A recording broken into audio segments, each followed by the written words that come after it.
आज एकादशी और ये हर महीने में एकादशी आती है। पर आज जो एकादशी है वो निर्जला एकादशी है। और इस एकादशी में व्यक्ति, खास करके हिंदू समाज, अन्य समाज के लोग भी एकादशी का व्रत का पालन करते हैं, लेकिन हिंदू समाज में अधिक, अन्य समाज में थोड़ा सा कम। लेकिन हिंदू समाज को अगर देखा जाए तो वो एकादशी का महत्व बहुत बड़ा समझता है। तो आइए पहले एकादशी के बारे में जान लें कि एकादशी का अर्थ क्या है। एकादशी का अर्थ है 11वां, यानी जब एकादशी का व्रत या पर्व आता है महीने में, तो उस दिन जब चंद्रमा का समय आ जाता है, यानी चंद्रमा का काल, और कृष्ण और शुक्ल पक्ष की 11वीं तिथि को ये मनाया जाता है।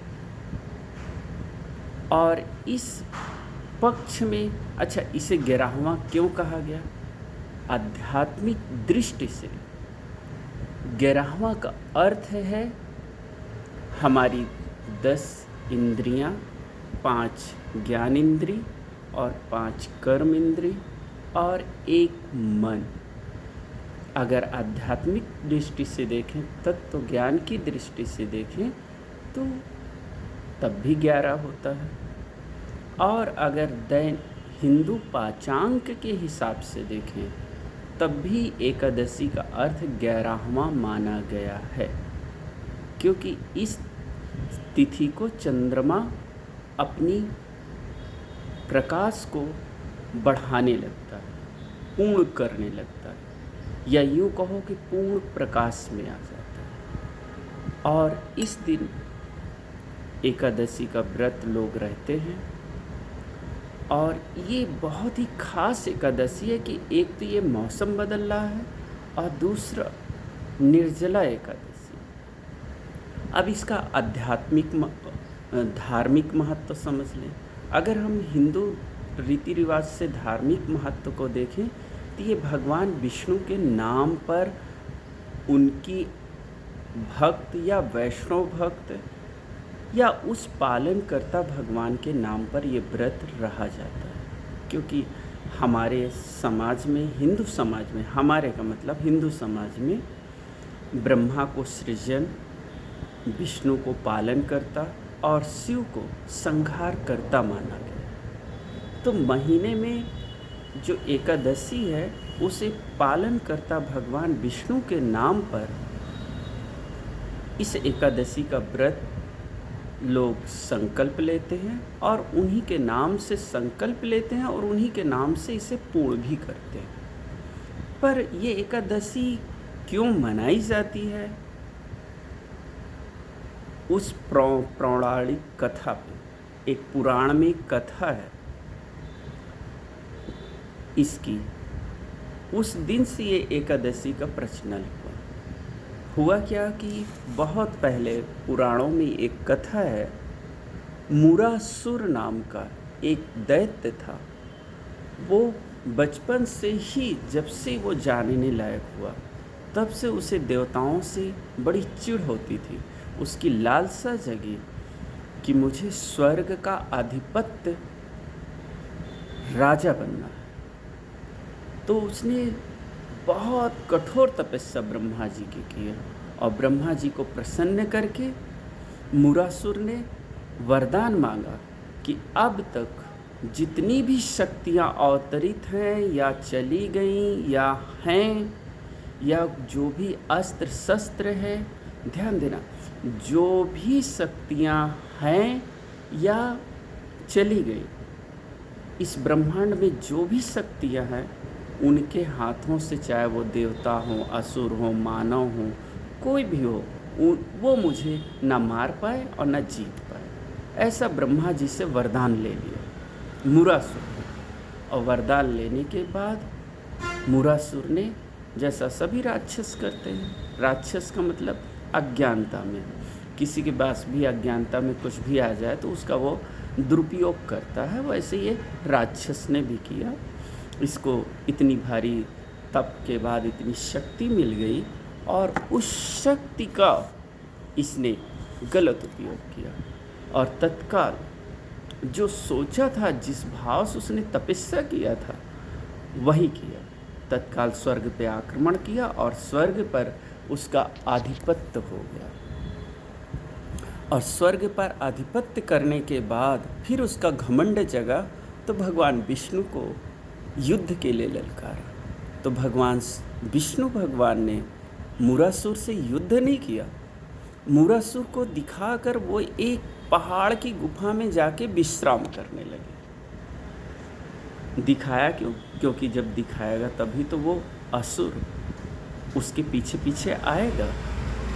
तो मुरासुर को दिखा कि भगवान विष्णु ने जाके एक पहाड़ की कंदरा में, गुफा में आराम से लेट गए और विश्राम करने लगे। और मुरासुर जब अंदर पहुंचा तो बहुत खुश हो गया कि अब तो इन्हें मारना और भी आसान है, क्योंकि अब ये सो गए हैं।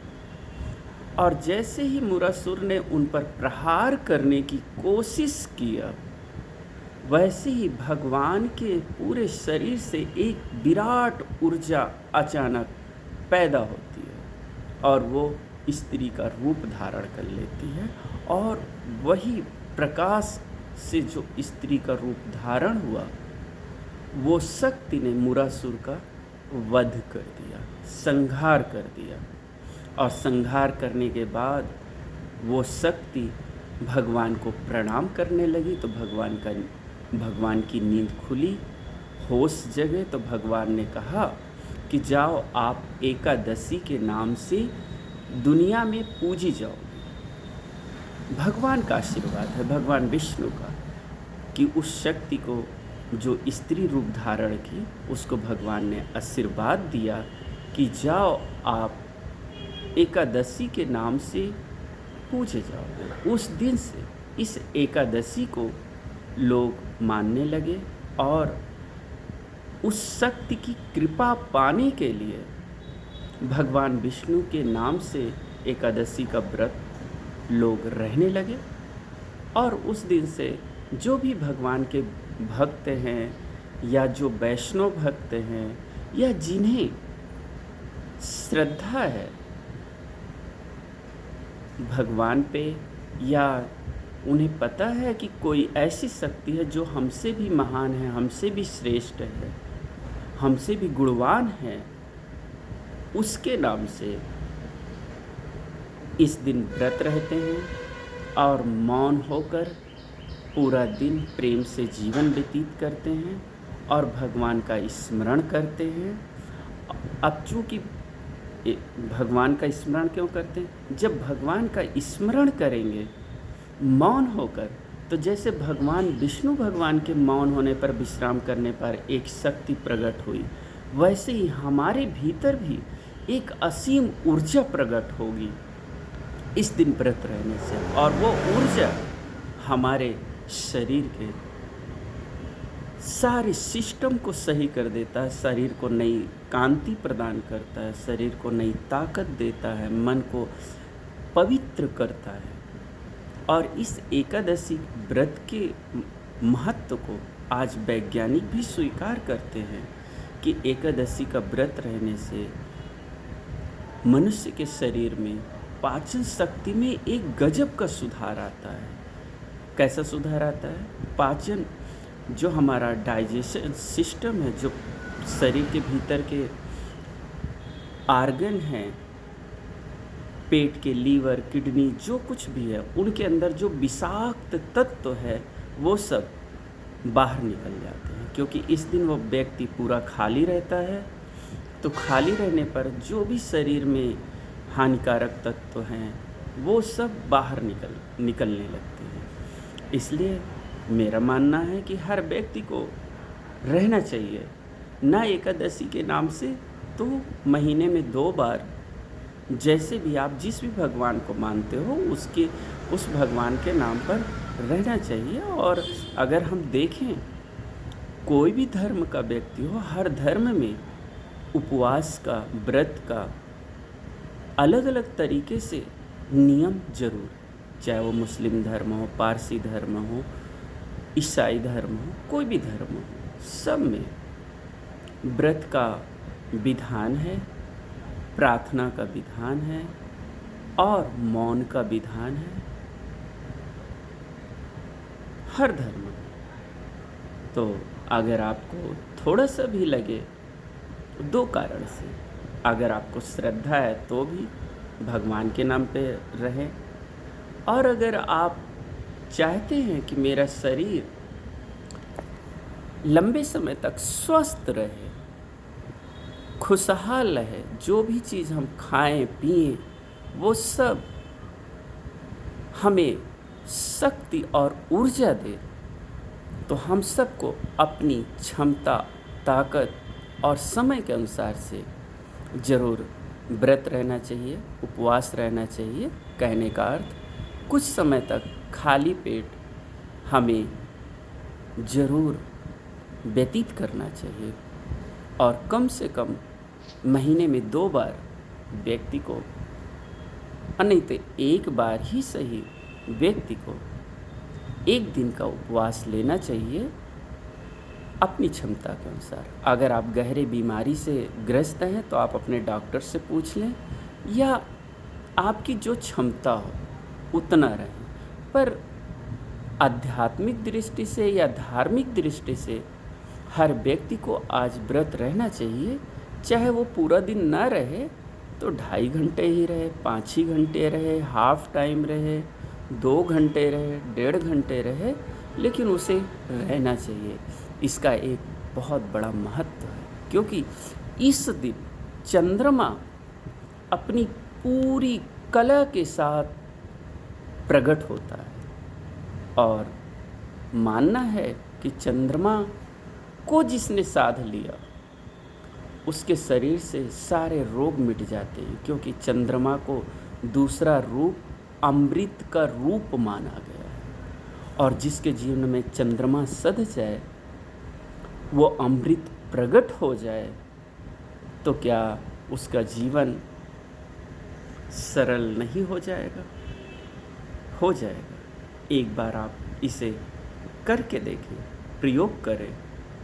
मेरा ये कहना नहीं है कि आप हमेशा करें, लेकिन एक बार इसे ज़रूर करके देखें। इसका बड़ा महत्व है और बहुत फ़ायदा मिलता है हर तरीके से। और अंत में मैं यही कहूँगा कि हम सबको अपने इस शरीर को, मन को महीने में कम से कम 1 दिन तो ज़रूर एकदम खाली छोड़ देना चाहिए, जिससे आपके जीवन में वो भी प्रकट हो जो आपके भीतर है और आपने नहीं जाना। क्योंकि समय, सेहत, दोस्त, व्यवहार ऐसे कीमती निवेश है जो उम्र बढ़ने के साथ और भी अधिक मूल्यवान हो जाते हैं, और भी अधिक कीमती हो जाते हैं, और भी अधिक हमारे जीवन में उनका मूल्य बढ़ जाता है। क्योंकि हम जैसे जैसे बूढ़े होने लगेंगे तमाम तरीके की बीमारियां आने लगती हैं, लेकिन अगर वो बीमारियां हम में कम या ना आए तो क्या हमारा जीवन सरल नहीं हो जाएगा? क्या हमें सुख की अनुभूति नहीं होगी? सुख अगर हमें मिलेगा तो क्या हमें अच्छा नहीं लगेगा? ऐसा कौन है दुनिया में व्यक्ति जिसे सुख मिले और अच्छा न लगे? पर सुख के लिए आपको बाहर और भीतर दोनों त्याग करना पड़ेगा। शरीर बाहर दिखता है, मन भीतर दिखता है जो नहीं दिखता। तो मन को भी चांस मिले, फुर्सत। तो मन का खुराक क्या है? मौन। शरीर का खुराक क्या है? खालीपन। तो महीने में 1 दिन ही सही मन और शरीर दोनों को खाली छोड़ दो, फिर देखो इनकी शक्तियाँ और प्रकट होगी और आपको तेजवान, मूल्यवान बना कर जाएगा।